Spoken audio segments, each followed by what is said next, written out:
from the United policyholders, we have Annie Barber to come and give us some more information. So I don't know anything about dynamic. That's a lot to follow up on. But Annie Barber, United Policyholders, we are a nonprofit. We survive on grants and donations only. We do not take money from insurance companies. So we're clean. We simply help people navigate their insurance after disaster. I'm going to start with telling you a little bit about myself. I am a 2017 Tubbs fire survivor from Santa Rosa, California.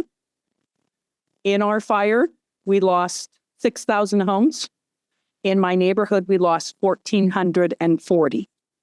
The reason I'm sharing this with you is because we made it through it. We made it through it with help from United Policyholders. We made it through it by forming a grassroots effort that we named Coffee Strong, that took wings of its own and helped our neighbors get back home. And by doing that, we are now at 99.9% recovered. That was after 4.5 years. I say that tentatively because not everybody is going to have that kind of recovery. I sit on all the long-term recovery groups now for United Policyholders, and I know that there are a lot of factors in recovery: percentage of insurance, the demographic of age, how many people actually have generational housing, so maybe they don't have insurance, homes that are paid off, people who are just struggling to make it and cannot afford insurance. A lot of different factors. But we are here to help and hoping that we can be a big tool in this recovery process. As I was telling the gentleman before this, we look like we have a lot of people behind us. We are 15 employees strong, but we have been around for 34 years. We have a roadmap to preparedness program, which some of you have heard us speak at. We have an advocacy in action, and we have our roadmap to recovery, which is what is happening here in LA. I am the program liaison for United Policyholders, and we have a ton of volunteers here who sit at the DRC at our table and keep people from making mistakes early on. Mistakes would be, has your insurance paid you? Have they given you a third of your dwelling coverage as contents? Have they given you 4 months worth of rental value? Have they responded at all? How can we help you with that? Documenting every conversation, whether it's with your insurance company, your adjuster who will change over, and if they don't document something, you may have to fight for that again. Email trail is imperative in this recovery. Talking to your mortgage company, telling them you had a total loss. If you're retired, if you have a really good interest rate, and that's going to be a factor in you rebuilding, if they pay off that mortgage, you're not going to get that rate again. Calling them and asking them if they can secure that with an escrow account would be key in that. We work very hard at trying to make sure people, we know insurance is not the only key to getting back home. We implore people, as the other two had expressed, sign up for FEMA. You will be denied because you have insurance. Appeal that. Appeal it every single time, because if you run out of insurance, you need to be able to bridge the gap. And FEMA can do that, but not if you fall out of the system. The same is true of SBA loans. You don't know what you don't know at this point. We don't know how much the housing's going to cost. We don't know what kind of builders are coming in. We have no clue whether we're going to need a bridge to get back home. You can get approved. If you get denied, appeal it, lower that amount, submit it again. That loan can sit there for a year without you taking it. So those are our major talking points when we're at the DRC at the table. That's where we start. Anybody here who has lost their home, if they have been evacuated, if they had smoke damage, please recognize that you have all been impacted by this. This is a tremendous for your communities.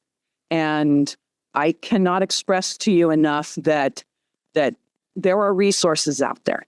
I watched 1,440 times 3 average of my neighbors go through a lot. This is real. People do not feel safe anymore.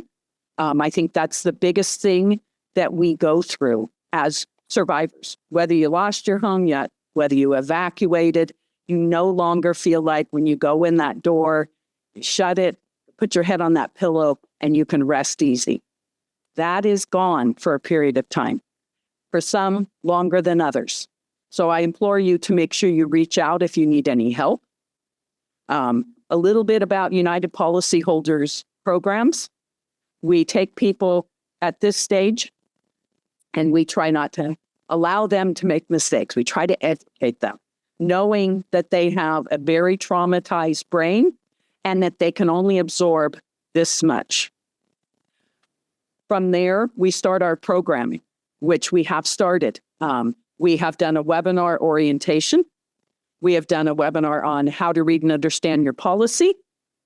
We have done basically how to get back home, replacing your wildfire destroyed home, which is a piece of the puzzle. We'll have much more on that, but we had a lot of clamor. When I hear what people are stressing about, we react to that.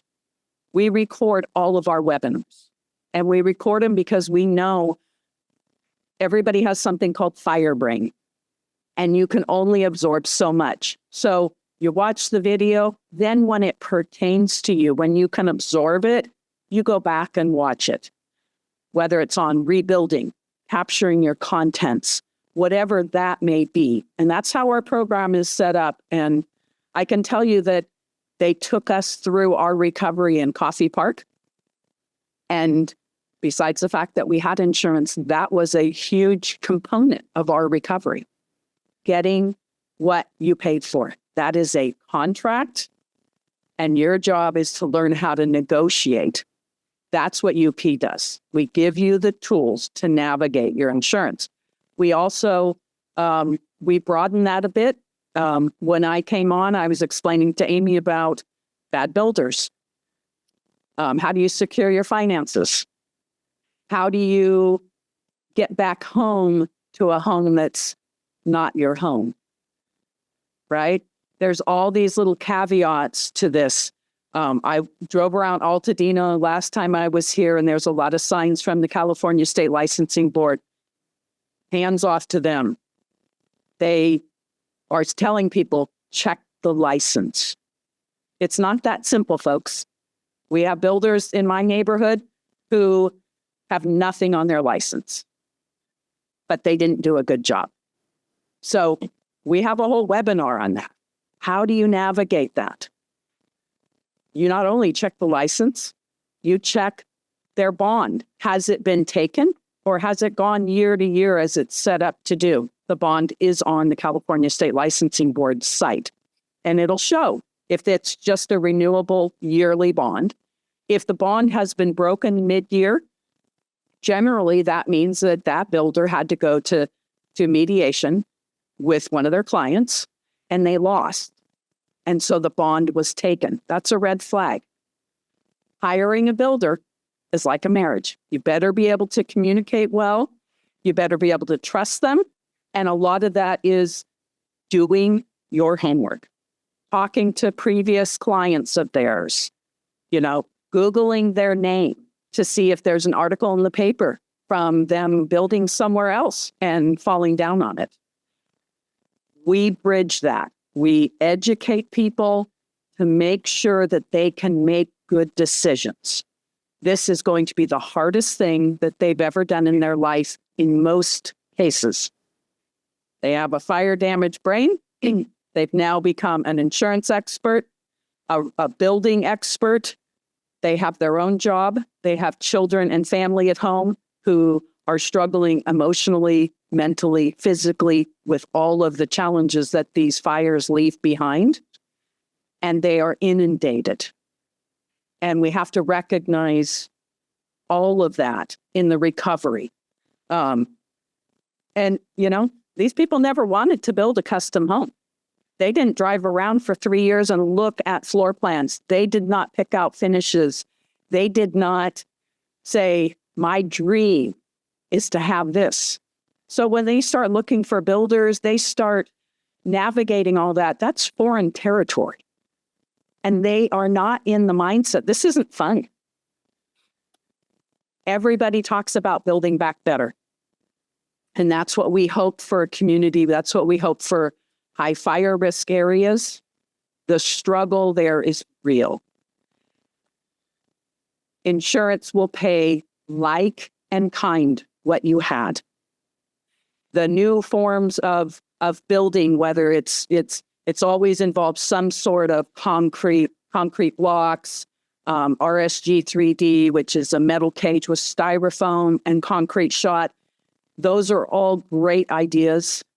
They're definitely making an impact in these areas. The problem is, does your city and county know how to do plan check and inspections for it? Do you have a contractor who can build with those products? Is your insurance going to okay that? Not that they can say no, but again, like and kind. The majority of people are underinsured. So now you're underinsured and you're paying more for a product that may take even longer to construct. So we have to be gentle with expecting people to build back better. There's always some criticism about that, and we have to recognize the elephant in the room. What we can hope for is that builders will come in and they'll do non-combustible fencing, the gates that connect to your house so that your fences don't act like a wick, that they do 1/8 inch mesh on all your vents, your openings, instead of the 1/10 inch, that they recognize the 5 feet around your house as being non-combustible hardscape. Those are the kind of things that we need to move forward with, the things that survivors can do from the get-go, so that they're not going back and spending more money to try to harden their home, not only for fires, but also to get and retain insurance, because that is going to be a challenge. I know all of you guys work in real estate. Okay, one saying no. But, you know, some of the challenges for you is they're not doing soil testing. This is the first declared disaster that has not had soil testing with Army Corps of Engineer. Is that going to be something that's going to need to be done before a house gets sold? Who's the contractor on the rebuild? Believe me, if you connect with your inspectors, you keep that conversation going, those are the people that will get called in when a building starts to go sideways. And they will be able to tell you, you're representing a house that's built by a really good builder, or you're representing a house that was built by someone who had a lot of problems. That's how you will protect your clientele. I have a quote that we put on our hopper wall after we replaced it. It was a $800,000 project. And it was a community-wide project. Unity is strength. When there is teamwork and collaboration, wonderful things can be achieved. That's how our community came back. I implore you to connect with your community, to form groups, and to support each other. Now I'm going to put another hat on, and I'm going to do my preparedness piece, because I think you're all ready for it. And it's very short. 5 phone numbers on a piece of paper, in an envelope, in your car. Not everybody's going to get out with their phone. It's really important. We don't memorize phone numbers anymore. Who are the 5 people you would want to call if you're running from your home? This you should be able to navigate very easily. Lock boxes. Grab one from your employer, put it on the back side of your house. And then if an alert comes through and you're not home, one of your neighbors can go get your animals out, grab what you want taken. You might have an elderly person at your house that needs to be helped out. That lockbox is gold. What is it, $30? Take a picture of your prescription drugs.